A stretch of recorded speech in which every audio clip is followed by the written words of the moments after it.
No programa de hoje nós vamos conversar com ela. Já foi secretária municipal de Educação e Cultura de Tramandaí, é professora concursada e agora está sob a responsabilidade aí da 11ª Coordenadoria de Educação do Litoral Norte.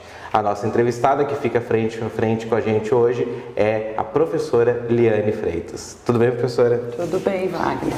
Professora, a gente tem alguns temas aí que são impossíveis a gente não tocar. Um deles é a questão aí das mobilizações de greve que estão acontecendo aí no estado e também acontecem aqui no Litoral Norte. Temos também alguns avanços aí da área da coordenadoria que estão acontecendo também. A título aí, a gente tem obras, a gente tem programas que estão acontecendo. Ontem mesmo tivemos uma boa notícia, né, em relação aos alunos ali do município de Osório, né, que vou deixar que a senhora fale daqui a pouco, mas que vão fazer uma viagem internacional aí representando o nosso litoral. Primeiramente, né, a gente sabe que a senhora foi secretária de Educação do município de Tramandaí, né, de 2013 a 2016, e se faz muito link da questão, né, da diferença do trabalho municipal para o trabalho regional na área de educação, né? Existem essas diferenças, né, porque existem diferenças culturais até entre os municípios. Esse trabalho como secretária de Educação municipal, ele foi importante para o trabalho que a senhora realiza hoje? Com certeza, sem sombra de dúvida, né? Foi um trabalho que me ensinou a coordenar equipes grandes. Mas é interessante colocar, né, Wagner, que eu achava muito grande e muito trabalhoso ser secretária do município de Tramandaí, porque eu administrava 18 escolas, né? E aí eu fui agora para a coordenadoria administrar 104 escolas. Em municípios diferentes, conforme você falou, com realidades diferentes, com demandas diferentes, com governos e gestões diferentes. E isso tudo, de uma certa forma, tu tem que aprender a lidar e administrar de uma forma que atenda às demandas e às realidades de cada município. Então, o período de secretária, com certeza, muito me ensinou, foi um aprendizado muito importante na minha vida profissional, para, inclusive, eu aprender a trabalhar com essas diferenças dos municípios, né? Professora, até isso é uma coisa interessante, né? A senhora é professora de um município e não do estado, né? Existe muita diferença, não digo assim necessariamente, né, na questão pedagógica, né? Apesar de que também eu acho que existe diferenças nesse comportamento, mas a senhora percebe muito essa diferença entre a classe do professor municipal para o estadual? Não, do professor, da pessoa em si, não, até porque nós temos muitos que são comuns, né? São professores das duas esferas. A diferença que eu observo é no modelo de gestão das escolas. As escolas municipais, e aqui não vai nenhuma crítica às professoras dos municípios, mas as escolas municipais, elas de uma certa forma estão muito mais atendidas, muito mais acarinhadas pelo gestor, porque estão muito próximas do gestor, né? Enquanto que as estaduais, pela grandeza do estado, pela grandeza dos números, né, elas têm que, digamos assim, se virar muito mais, né? E aí, eu gostaria de acrescentar, né, Wagner, a surpresa que eu tive quando eu, então, me deparei com esse trabalho novo, é a beleza do trabalho que eu tenho visto nas escolas estaduais por todo o nosso litoral norte, né, que é a região que eu sou responsável, e visitado e conhecido escolas que eu não imaginava nem que existiam, e emocionada com a beleza do trabalho que é feito na maioria delas. Na maioria, a gente ouve muito uma crítica sobre as escolas estaduais, o abandono, né? A imprensa gosta muito de divulgar, e tem, não vou dizer que não tenha uma ou outra que precise de uma reforma, mas normalmente são reformas físicas, né? De falta de verba mesmo. Todos sabemos o que o nosso estado está vivendo e não temos dinheiro para tudo, mas é muito pouco perto da quantidade de escolas maravilhosas que eu tenho conhecido no estado, e com toda essa distância do gestor que a municipal não tem, né? Que a municipal está aqui pertinho. A municipal, a vantagem, ela tem uma dificuldade, uma demanda qualquer, imediatamente ela está lá no gabinete do secretário ou do prefeito, né? Prefeito, o telhado está com problema, né? A estadual precisa de todo um processo muito longo, muito burocrático, que infelizmente ainda estamos sofrendo, que se Deus quiser vai acabar, né? Essa burocracia imensa. E até que consegue, mas é mais sofrido o processo. E mesmo assim eu quero aproveitar a oportunidade aqui e parabenizar, porque eu estou encantada como elas produzem com tanta economia e dificuldade de recursos. Quais são as atribuições da coordenadoria, professor? Administrar e apoiar todas as escolas da 11ª região, né? A gente considera a 11ª o litoral norte, de Torres a Tavares, ao município de Tavares. São 23 municípios que a gente administra com 104 escolas. Dessas 104, 100 escolas regulares, 99 regulares, 4 indígenas e uma quilombola. Então tu vê que é um trabalho bastante diversificado, né? Administrar em todos os sentidos, né? Dar todo o apoio financeiro, fazer o link, né?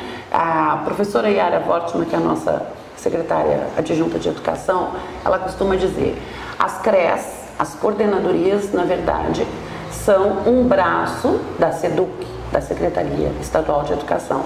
Então ela brinca com a gente assim, vocês não pensem que vocês são algo fragmentado. Não, vocês são apenas um braço, uma extensão. Então a gente fica fazendo essa ponte com a Secretaria de Educação e todas as demandas que a escola tiver. Desde projetos pedagógicos, projetos de reforma, projetos de RH, né? Administrar todo o RH do litoral, que não é pequeno, é bem grande, né? Sabe mais ou menos quantos professores temos do estado hoje no litoral? No litoral norte estamos com 2.590, eu acho que eu vou falhar aí no... E se for fazer uma proporção até mesmo com o município contra Tramandaí, ele acaba sendo... Quase 400, né? Chegava a 400, né? Então é um número muito diferente, mas nem assim eu acho que seja algo impossível de trabalhar. A gente tem feito trabalhos bacanas com essas equipes, temos encontros não mensais, mas quase mensais com todas as gestoras, com todas as supervisoras, quando o assunto é pedagógico, quando o assunto é financeiro. Visitamos na medida do possível, esse é um pecado, é um lamento que eu faço, não tenho tempo de visitar todas, porque as viagens são demoradas, são longas, né? E fora as outras demandas que a gente tem, mas a gente está sempre em contato. Professora, a senhora comenta a questão, a gente sabe da questão financeira, não só do estado, dos municípios, e isso atinge a área da educação, seja num patamar ou outro. Mas, como a senhora disse, a gente sabe que o professor ele é muito criativo, né? E lidar com tantas escolas, a gente acaba descobrindo nas direções, nas formas de conduzir cada uma delas, às vezes soluções que nem se pensa, né? Em relação à questão da falta hoje de dinheiro para novos investimentos ou até mesmo para novos projetos, a educação hoje ela exige mais talvez criatividade do que necessariamente a parte financeira, às vezes, para andar?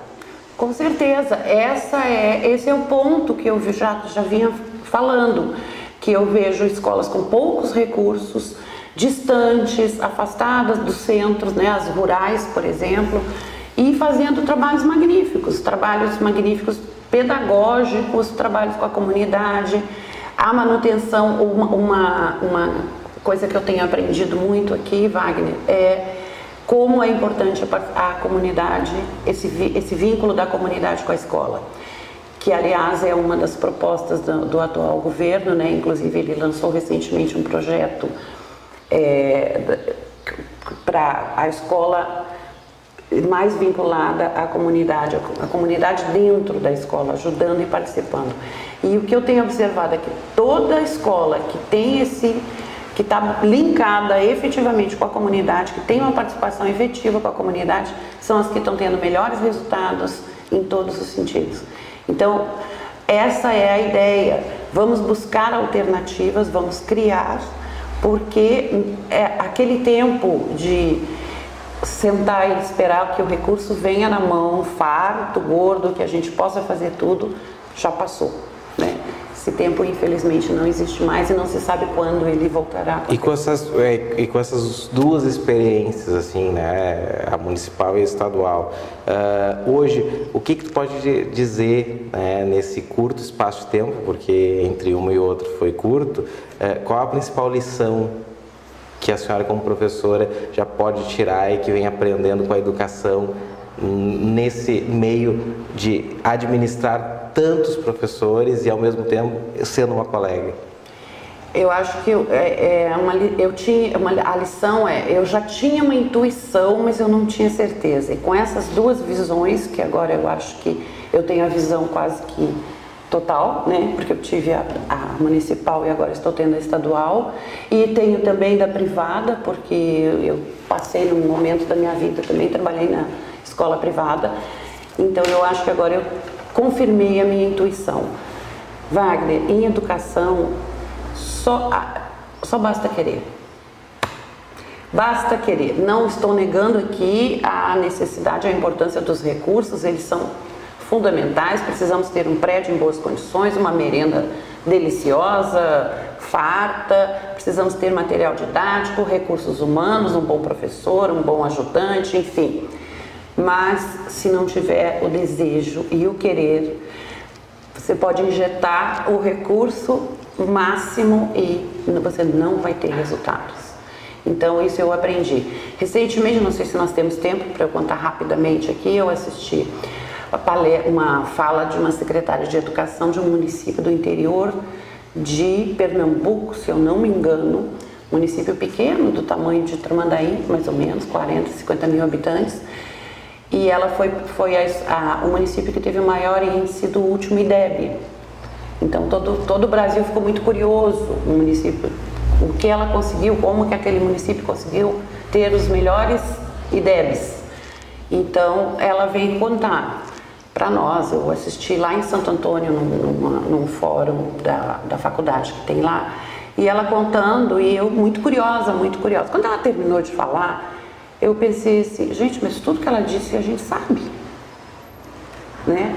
Então o que ela está dizendo? Ela está dizendo que ela, claro, organizou administrativamente o município dela diferente, ela fez um pacto com o prefeito do município dela, que não ia reduzir salários e, pelo contrário, ele ia melhorar. Ela fez uma série de alterações concretas e práticas, porém, ela chamou toda a equipe dela, um por um, e perguntou, você quer lutar? Você quer enfrentar? Você quer fazer? Você deseja fazer? E os que não quiseram, ela pediu que se retirasse.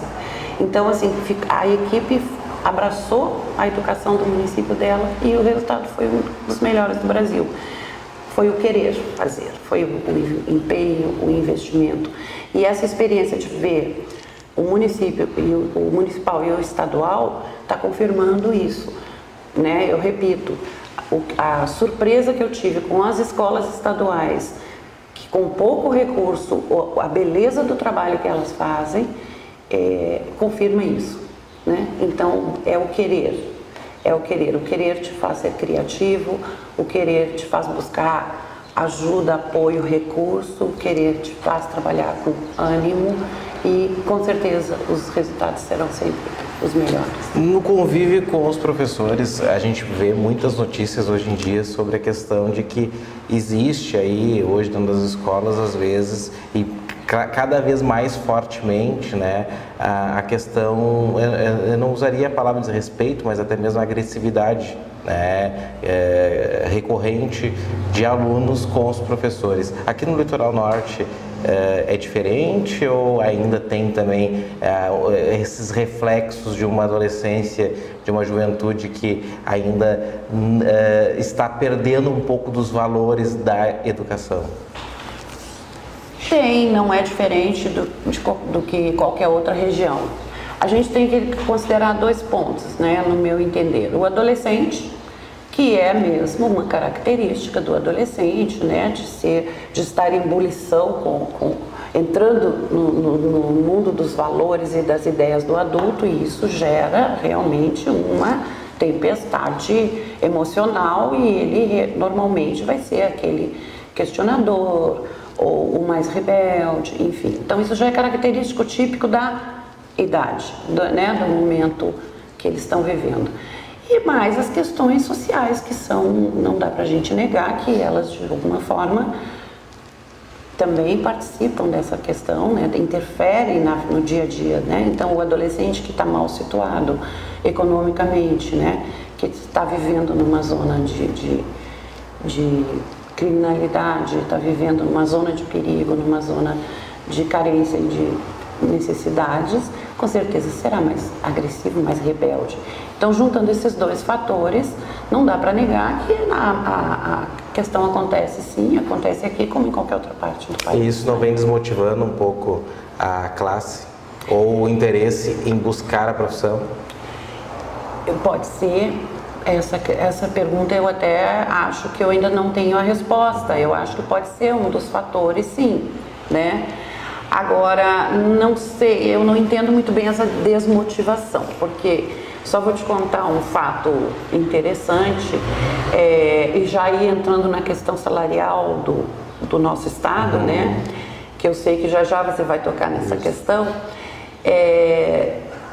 O atual governo, a atual administração estadual tem recebido muitas críticas com relação ao parcelamento de salário, né? Que não é realmente o sonho de ninguém, né? Não é o desejo de ninguém, mas necessário. E as condições de trabalho. Então há uma crítica com relação à questão salarial e às condições de trabalho.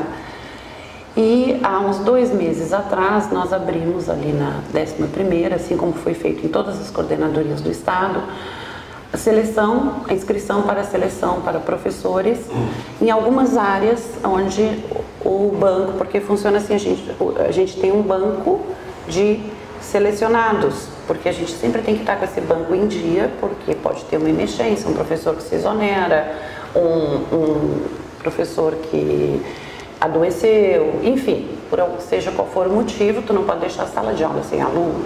Então tu tem já selecionado ali no banco, imediatamente tu tem o substituto, né? Então esse banco tem que ter lá sempre um saldinho, uma reserva de RH selecionado para as emergências. O que aconteceu? Nós fizemos uma análise, o que nós tínhamos de banco, e tínhamos pouco para poucas disciplinas. Tipo 3 ou 4, e assim mesmo ainda tinha um banco mais pequeno, então achamos por bem abrir a inscrição, mas para banco, não é para trabalho imediato, tá entendendo? Sim. E eu achei assim, gente, eu acho, para que fazer? Vamos esperar mais um pouco, tal, mas aí tinha data, tinha prazos e tal, então vamos garantir. Fizemos a inscrição. Eles provavelmente não vai nem aparecer ninguém, com essa crise toda que o salário que eu, né, com essa toda que eu acabei de citar, da escola estadual. E para banco ainda, que não é nem para ser chamado agora, e talvez nunca, tem banco que tem 200 inscritos, o centésimo, não sei o que, não vai chegar, aquele banco perde a validade, tem que fazer outro. Eu falei, provavelmente não vai aparecer ninguém. Aqui, na 11ª CREA, no Litoral Norte, tinha 2.000 candidatos. Eu fiquei chocada, foi a primeira experiência que eu passei dessa, eu não tinha vivido isso ainda. Tinha 2.000 candidatos se inscrevendo. Eu quase chorei. O primeiro dia que eu cheguei na coordenadoria e que vi aquela fila, eu falei, o que é isso? Porque eu fiquei chocada. Por quê? Porque as pessoas querem trabalhar, elas querem um contrato com o Estado, elas querem um contrato com a escola, elas querem ir para a escola. Não é só uma necessidade de emprego, de trabalho, porque estamos também vivendo uma crise de emprego. Também não é só isso. É porque é bom ser professor, é bom trabalhar, ter um contrato no Estado. Por quê? O Estado paga. O Estado não o Estado não paga, né? O nosso, graças a Deus, e aí eu acho que eu já posso entrar na questão salarial, né? O nosso estado, o nosso governador Sartori tem recebido muita crítica por conta do parcelamento. Mas eu acho que o nosso professorado está cada dia se convencendo mais que ele está se esforçando muito para não deixar de pagar o salário. Como nós sabemos que nós temos no país estados que estão há 3, 4 meses sem pagar, Rio de Janeiro, Minas Gerais, que estão há 3, 4 meses sem salário, né? E eu acho, e aí vai o meu aplauso e minha sensibilidade ao governador Sartori, que tem se esforçado muitíssimo e nesses mais de 2 anos que ele está no governo, ele nunca deixou de pagar o salário do professor mês nenhum. Qual é a crítica, qual é o desgosto do professorado? Porque ele parcela e atrasa, mas está garantido. Pode ter certeza que isso, ontem por acaso ainda tive a oportunidade por conta do prêmio das crianças da escola rural e ouvi novamente isso da boca dele. Enquanto eu estiver aqui, o salário será garantido. Como a gente vai negociando mês a mês, mas jamais ficarão sem salário. E é isso que nós temos visto nesses 2 anos e meio de governo Sartori.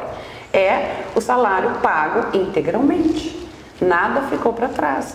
Agora, o parcelamento é contingencial de um estado que todos nós sabemos, e aí esse assunto nem é muito meu, mas todo mundo sabe, não é novidade para ninguém, como o nosso governador Sartori pegou o estado do Rio Grande do Sul, a situação caótica, né, a situação econômica, e ele está se esforçando muito para colocar em ordem, e eu acho que ele está indo pelo caminho certo, está conseguindo.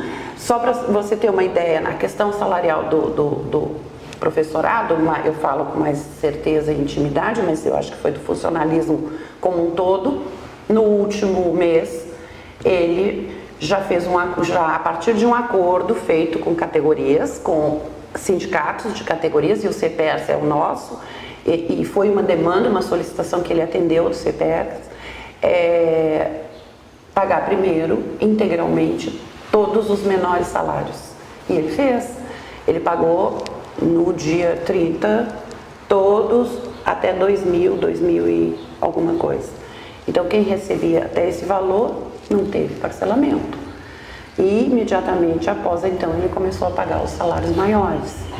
E é importante também, Wagner, dizer que, eu não sei se espero você me perguntar sobre a greve, mas eu acho que tudo se mistura. É importante dizer que a greve, na verdade, ela não está sendo sensível a essa questão, porque eles recebem o salário. O que está acontecendo é que, nesses 2 anos e meio, o salário foi parcelado, mas nunca chegou o dia 15. O máximo de tempo que levou foi até o dia 13 para pagar o último salário, a última parcela do salário. Então a gente pode pensar assim, não é o ideal, com certeza não é, mas melhor do que 3, 4 meses sem salário, como outros estados estão vivendo. Então esse parcelamento está dando esse fôlego para ele não dever salário. Quem ganha dia 1º, dia 30, o dia 10, o dia 8, o dia 9... nesse momento que estamos vivendo do país e do estado economicamente difícil, eu acho que ele está indo muito bem. Nós vamos para um rápido intervalo comercial aí com os nossos apoiadores e no segundo bloco daí nós vamos entrar no tema greve, algumas conquistas e ações também da coordenadoria. Então esse bate-papo ainda tem um bom, como vou dizer assim, tema para ser debatido, né? E nós vamos para o comercial e voltamos já com o programa Frente a Frente.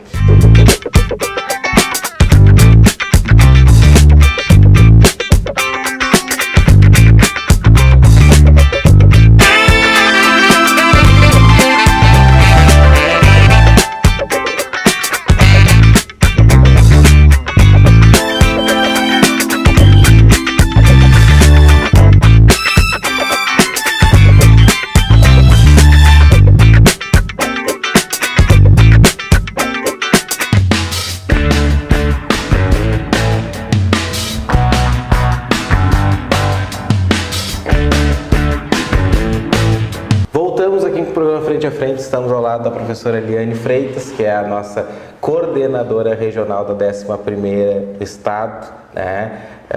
de Educação e que está aqui com a gente, né, falando um pouco sobre a educação no Litoral Norte, falando um pouco também da sua passagem aí, né, experiência entre educação municipal e agora educação regional. E estávamos falando anteriormente sobre a questão aí salarial do Estado, dos professores, e que até mesmo está sendo a motivação segundo a classe para a atual greve. Professora, nesta semana houve aí uma ação do CEPERS, que não foi apenas aqui no Litoral Norte, né, que foi então da ocupação aí, né, com a tentativa de que não houvesse o trabalho nas coordenadorias regionais do Estado. De que forma foi esta ação aqui no Litoral Norte? Sim, eles acorrentaram a nossa coordenadoria, passaram uma corrente na porta principal, né? E aliás ela só tem uma, e um cadeado, e nos impediram de trabalhar na segunda-feira, dia 23, se eu não me engano, né? E chegamos todos para trabalhar, a coordenadoria estava trancada e eles então se negaram a tirar o cadeado. E aí passamos o dia negociando, conversando, até quando a gente convenceu que o dia já estava perdido e deixamos então por conta deles. E uma coisa muito triste, vou te falar a verdade, nesses meus anos todos de educação e de luta também lutei nos momentos que eu acho que são necessários. Eu nunca tinha visto nada tão feio, tão triste. Por ser uma categoria de educadores, né, que são, e fazer um movimento dessa natureza. Acho justa a luta deles, embora discordando da argumentação. Eu acho que é para isso que eles existem, eles têm que lutar, só que eles têm que lutar com educação, já que somos da educação. Né? Isso não remete um pouco, na verdade, assim, são professores e professores, né? Acaba, de certa forma, tensionando a própria categoria, que são aqueles que gostariam de estar executando o seu trabalho, enquanto tem uma outra parte da categoria que tenta impedir esse trabalho, e não só na ação que foi feita com vocês, mas também com a paralisação nas escolas, o que, quando não há adesão integral, acaba prejudicando o trabalho dos demais colegas. De que forma vocês, enquanto colegas, tratam e lidam com isso? Com essa questão. Eu estou lidando com um colega da mesma categoria. Muito difícil, é um momento muito tenso, porque, na verdade, a greve, ela, em pouquíssimas escolas da nossa CREA, ela foi total. Então, quando ela é total, pelo menos a escola toda está com a mesma intenção, com a mesma motivação. Mas foram muito poucas que aderiram à greve totalmente. Olha, eu posso te contar as duas mãos no mês. Então, gera um conflito entre colegas, né? Porque tem aqueles que não aderem e continuam trabalhando, e os que aderem, e aí depois tem que resgatar e retomar quando é possível essa relação, porque ela é importante, né? A relação de trabalho, o dia a dia. Então é uma coisa muito desagradável. Greve, de um modo geral, parece que é para isso que ela existe, para gerar climas de tensão em todos os lados, né? Agora, o importante, Wagner, é que as pessoas entendam que você pode, deve, tem o direito, a greve é um direito constitucional, tá? Da categoria, de lutar pelos seus salários, ou seja, pelo qual motivo for. Só tu não tem o direito de tirar o direito de quem quer trabalhar. Esse a gente não pode permitir, né? E isso eles têm feito nesse último movimento. Isso não está correto, não é legal impedir que as pessoas que querem trabalhar, trabalhem. Então, os sindicatos falam muito em democracia. Eles utilizam muito essa palavra, tanto sindicatos, de todos os sindicatos. Eu já ouvi muito isso, mas na verdade a democracia tem que ser nas duas vias, né? Eles têm o direito legal de fazer a greve, assim como quem não opta pela greve tem o direito legal de trabalhar.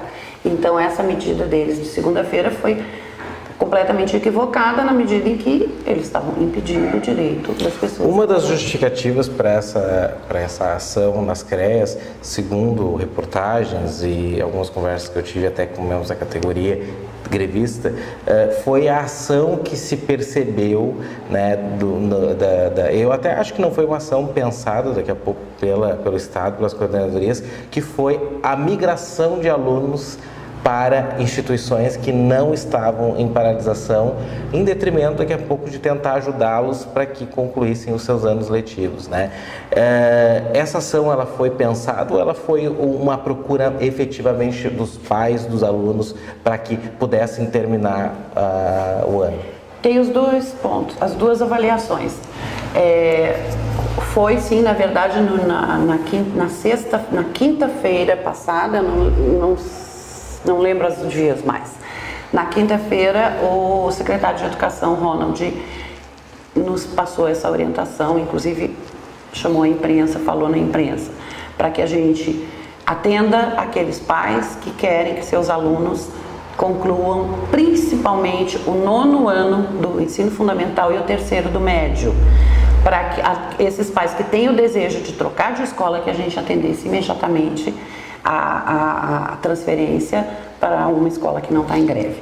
E essa foi uma orientação do próprio secretário, principalmente essas duas séries, o 9º do fundamental e o 3º, por motivos óbvios. O 3º, semana que vem, na próxima, já vai ter Enem. Esse menino tem que estar pronto, ele tem que estar preparado para fazer o Enem, né? Logo, logo, algumas faculdades e universidades já começam os vestibulares. Então, esse 3º ano precisa desse help, desse socorro, porque senão ele vai perder um ano na vida. E quais foram as principais ações que a coordenadoria vem tentando... nesse sentido? No sentido de amenizar, né, essa conta que o aluno vai pagar, né, vamos dizer assim, ou seja, remanejamentos, sim, conversações com as escolas, de que forma vocês vêm tratando esses casos? Tá? Porque uma das colocações do CPES foi que o secretário então estava pressionando. Não houve pressão, houve a comunicação de que isso seria feito e feito com a máxima agilidade possível para salvar o ano letivo dos nonos, principalmente dos nonos e terceiros, porque os nonos também têm que fazer algumas seleções. Eles vão para o médio, então o IFE, o Instituto Federal em Osório, por exemplo, já logo é o processo seletivo, ele tem que estar com o nono completo, né? Então, foi uma orientação para que a gente agilizasse o processo de transferência, caso a família deseje. Se a família não quiser, né, não há pressão, é uma solicitação de agilidade no processo. Agora, o segundo ponto que eu quero te falar é que, na verdade, esse comunicado do secretário foi feito na última quinta-feira, não ontem, na anterior. E, na verdade, de lá para cá nós tivemos poucas transferências de aluno. Sabe por quê, vai? Já tinha acontecido espontaneamente, antes do secretário falar. A maioria, o volume maior de transferências que a gente teve foi antes da proposta do comunicado oficial do secretário. Então não alterou muito o número. Teve mais uma ou outra, mas que teria também, né? Mas aí o CPEGS achou que isso podia ser uma forma de pressão para que o movimento acabasse e tal. O secretário de Educação, numa das suas falas recentes, ele disse que entende que a mobilização de greve ela tende muito mais a fins políticos do que educacionais. A senhora, como coordenadora, concorda? Plenamente. Eu volto à questão salarial. Quer dizer, você não está fazendo greve porque você não está recebendo o seu salário. Você está recebendo. Você não está entendendo? São todos professores, todos gente com muita competência, com muito estudo, com muita, né? Então eles entendem, eles acompanham na mídia que o Estado está fazendo o que dá e mais do que dá, ele está se esforçando ao máximo e assim para que o seu salário esteja garantido. Então essa questão salarial do parcelamento, na verdade, eu escutei inclusive de um professor, outro dia ele fala, não, isso na verdade é o anzol da greve, né? A gente utiliza essa questão salarial para puxar a categoria para entrar no movimento. Mas na verdade a gente é contra as PLs, a gente é contra essa reorganização fiscal que o governador quer fazer, a gente é contra fechar fundações, enfim. Então, na verdade, é uma greve política, né? Então, eu concordo com ele, é uma greve política e partidária, assim, bem focada numa oposição ao nosso governo. A greve atingiu 30% das escolas gaúchas. Qual o percentual no Litoral Norte? Repete, 80? 30. 30 no início. Estado, é isso. No início, isso. Né? Atualmente, só para tu ter uma ideia, o diário saiu ontem no Correio do Povo, o último balanço. Nós estamos com 2,9% do estado hoje paralisado. 2,9%. Esses 30 foi o máximo, foi quando chegou no início. Porque hoje já ultrapassa aí os 50 dias de greve. Sim, já. Mas também o retorno foi paulatinamente aumentando também.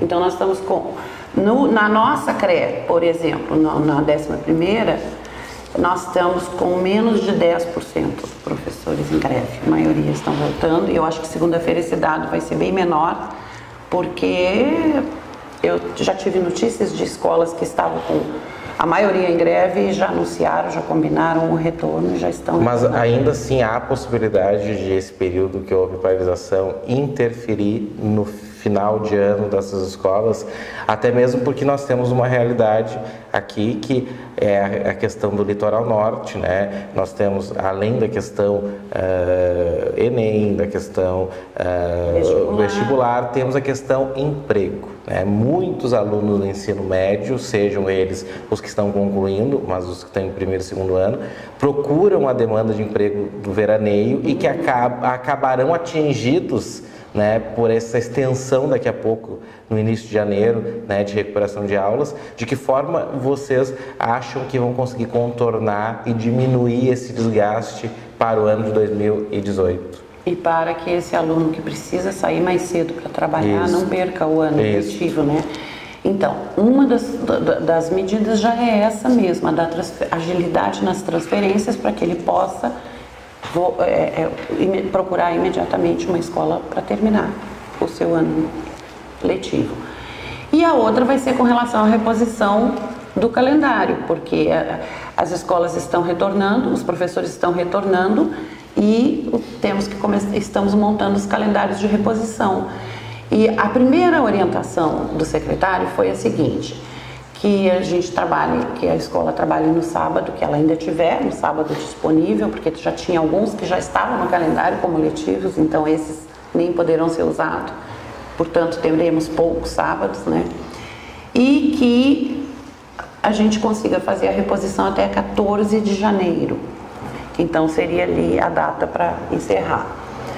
Mas isso foi uma orientação que ele deu há 10 dias atrás, mais ou menos, com a abertura, e deixou bem claro que isso vai ter que ser revisto e vai ter que ser repensado em cada comunidade, em cada realidade. Então ele está aguardando assim uma notícia oficial de que a greve acabou, e aí então ele provavelmente vai. Eu penso, no meu entender, que cada escola, cada município, cada realidade vai ter que ter autonomia para montar o seu em função desses aspectos, para montar o seu calendário de reposição em função desses fatores, né? O aluno porque assim como atinge o litoral em relação a esse aspecto, atinge as outras regiões do estado, por exemplo, região metropolitana, que viria para o litoral, curtir aquele primeiro período de férias da primeira quinzena de janeiro, que daqui a pouco, com os alunos tendo aula, vão vir para o verão, vão vir para a virada do ano e retornar às suas atividades. Exatamente. Né? Isso sem dúvida, né? Eu acho que vai entrar janeiro, não tem como não entrar. Mas como cada escola, estamos aguardando as próximas orientações, tá? Mas eu sinto que vai por esse caminho, de cada um se adequar. Professor, nem só de crises e problemas, né, se vive, né, em todos os aspectos, e com a coordenadoria de educação. Quais são aqui, essa semana passada, a gente teve aí, até interessante essa entrevista acontecendo hoje, ela vai ao ar na segunda-feira, né?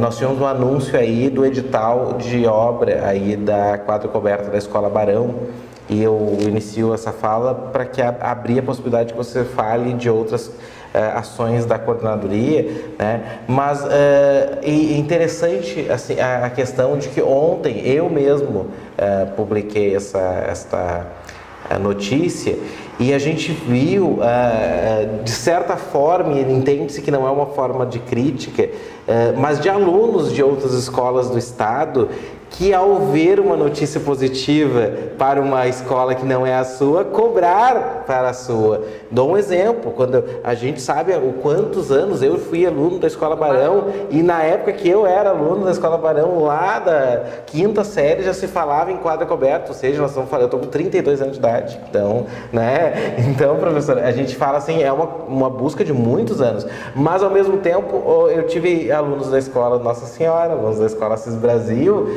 que também não tem, né, até o Assis tem a quadra coberta, mas foi questionado que não tem um ginásio, porque o que seria um ginásio, na verdade, se tornou um auditório.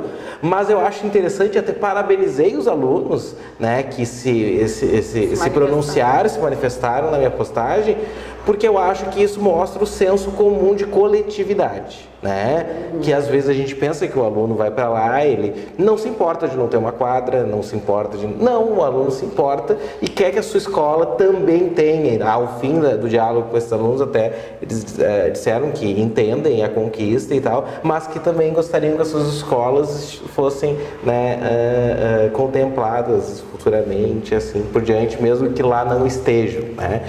Então, eu gostaria que a senhora, né, falasse um pouco para nós aí dessas conquistas e do que vem sendo. A gente comentou, tem a questão também dos alunos que vão fazer essa viagem, são do rural, né? Temos uma questão também da implantação aqui no Imbé, é isso, né? No ensino médio. Então, a gente pudesse fazer aí, antes da gente ir para o encerramento, né, desse trabalho que vem sendo feito pela 11ª Regional aqui do Litoral Norte. Então, na verdade, estamos todos muito felizes com essa quadra do Barão. É importante deixar bem claro que essa quadra só está saindo porque foi uma emenda parlamentar do nosso deputado Alceu Moreira, né? E que já vem lutando por essa emenda há alguns anos, isso não é uma coisa de agora, né? E já tinha sido autorizada há 1 ano e meio atrás, mas tem toda a tramitação legal agora que a obra vai se concretizar. Mas a emenda já foi aprovada há muito tempo.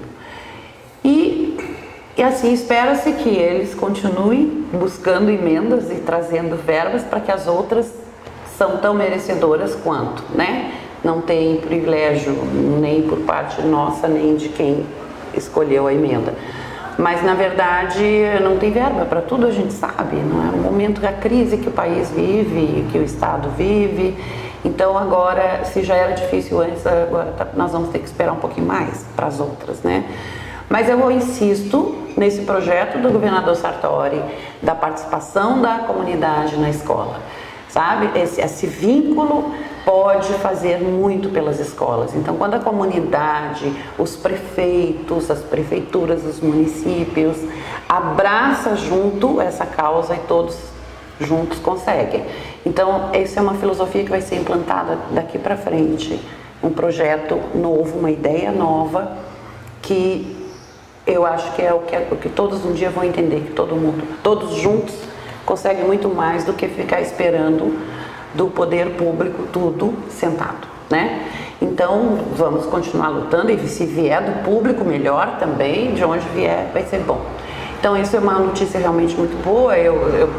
Quando tu falou que tu estudou no Barão, imagina eu que estudei também, lá já se falava na quadra. Então, essa história realmente é muito importante para nós, né? A boa notícia, talvez, Wagner, a mais importante para esse finaleira de ano, é com relação à ampliação do nosso ensino médio na região. O que acontecia? Acontecia que no município de Imbé tinha uma demanda muito grande, o INBE cresceu, né? E o INBE tem uma escola de ensino médio, porque você sabe que as escolas do ensino médio são de responsabilidade do governo estadual, né? E o governo estadual nunca pôde, nunca atendeu, nunca enxergou essa demanda. Então esse eu acho que é mérito nosso, todos nesse momento se sensibilizaram e enxergaram essa necessidade. Porque quando eu assumi a coordenadoria em janeiro, o primeiro problema que eu enfrentei de cara, assim, cheguei num dia, no outro, foi o número excedente de alunos inscritos para fazer o médio no 9 não cabia mais, eu não tinha mais como. E aí começamos a pensar, gente, isso não pode, isso é um problema antigo, vinha se agravando cada ano mais. E os governos anteriores não foram sensíveis a essa necessidade, mas uma cidade cresceu com uma escola só de ensino médio.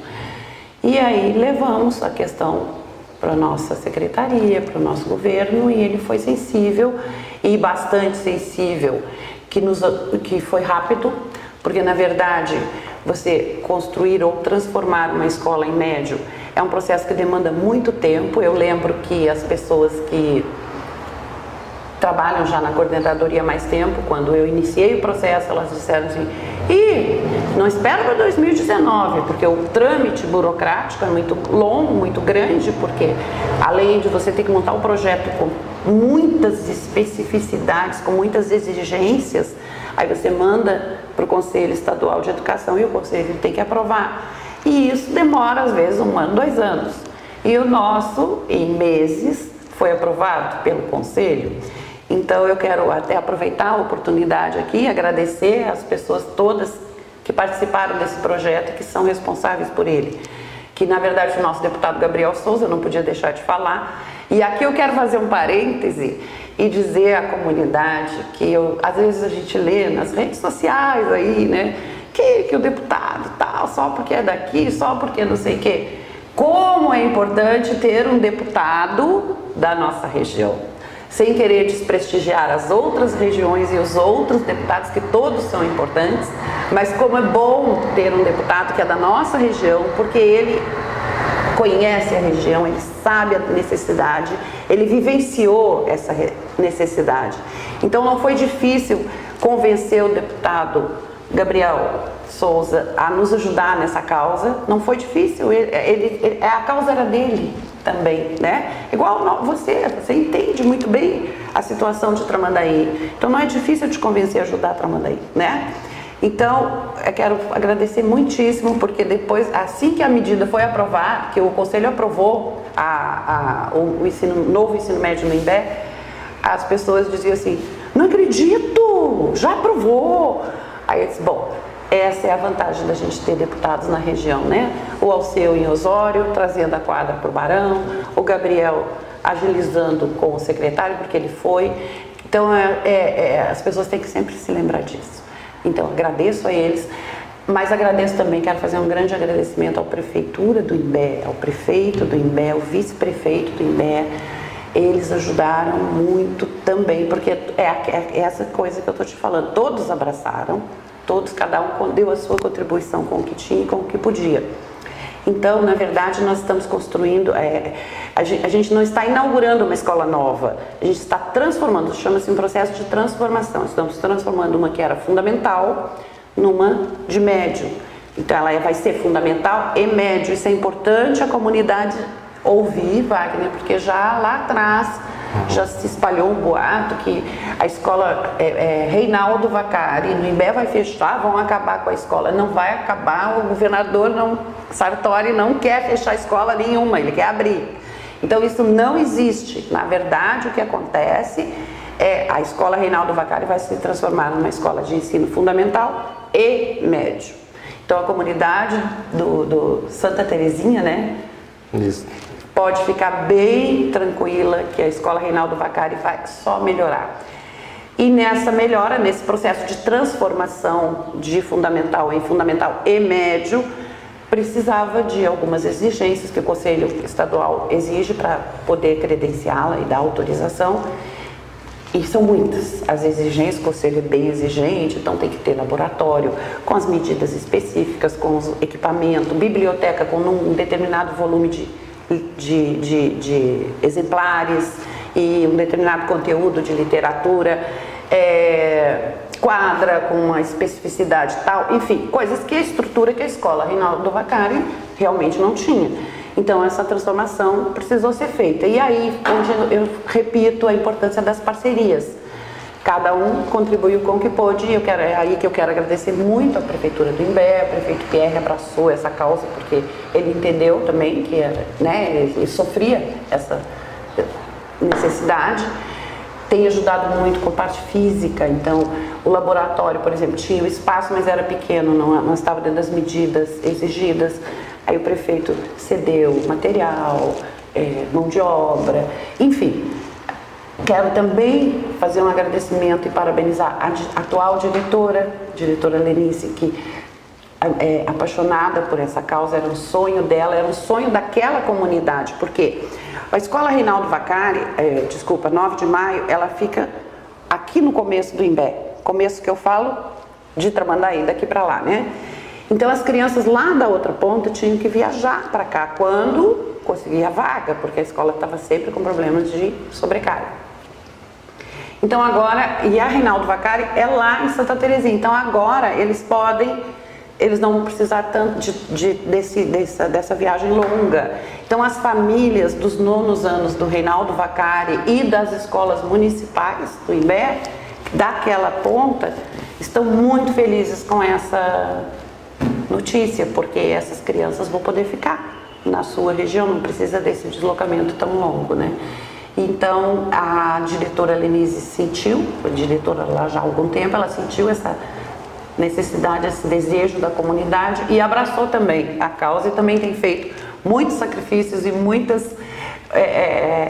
investimento. Até quero mandar um abraço para ela e dizer que ela é uma lutadora, é uma guerreira, porque ela enfrentou, abraçou a causa, teve no começo algumas críticas e ela superou, e um sonho realizado, esse é nosso, sabe? O Imbé vai ter mais uma escola de médio e vai desinchar um pouco o 9 de maio que vinha sofrendo há anos com uma sobrecarga de alunos, né? Então isso é uma coisa muito boa. Professora, só para a gente encerrar, eu gostaria que tu falasse dessa boa notícia aí de que a gente então vai ter alunos do Litoral Norte, né, que vão ter a oportunidade de ir aos Estados Unidos, é isso?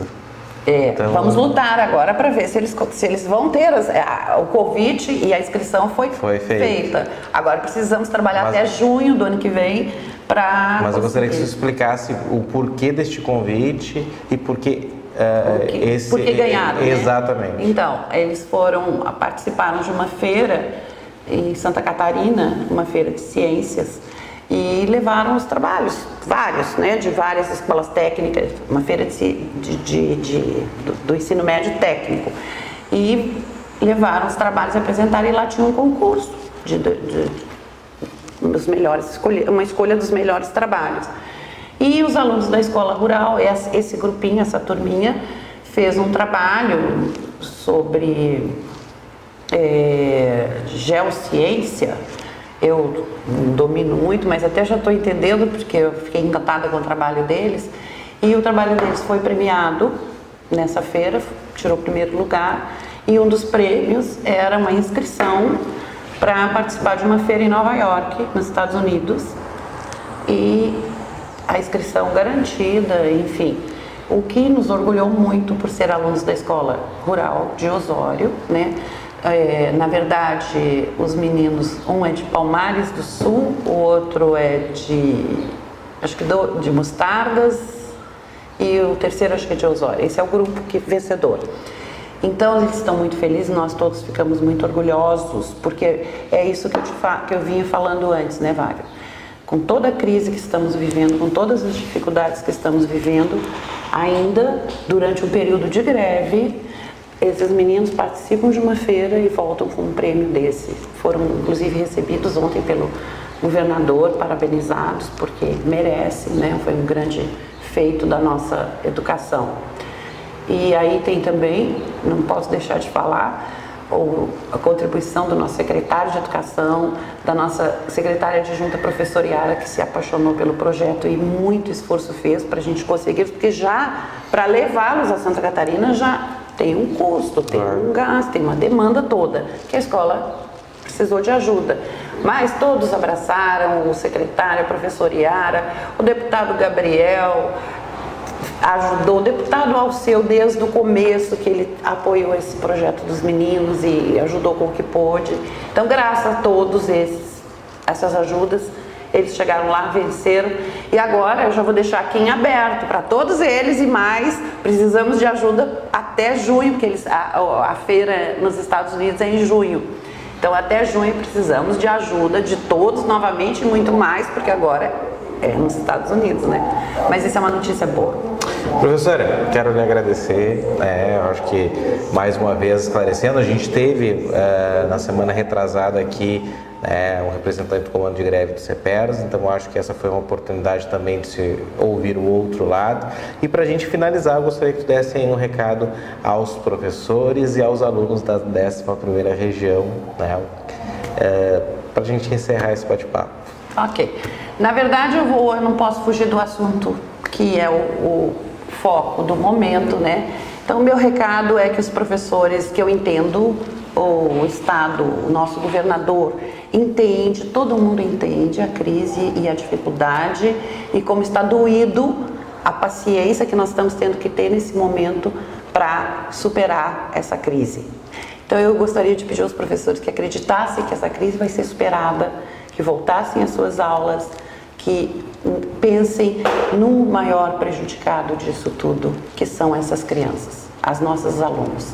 Então, gente, por favor, pensem que eles não podem perder o ano, eles não podem ter mais prejuízo do que alguns a vida até já lhe deu.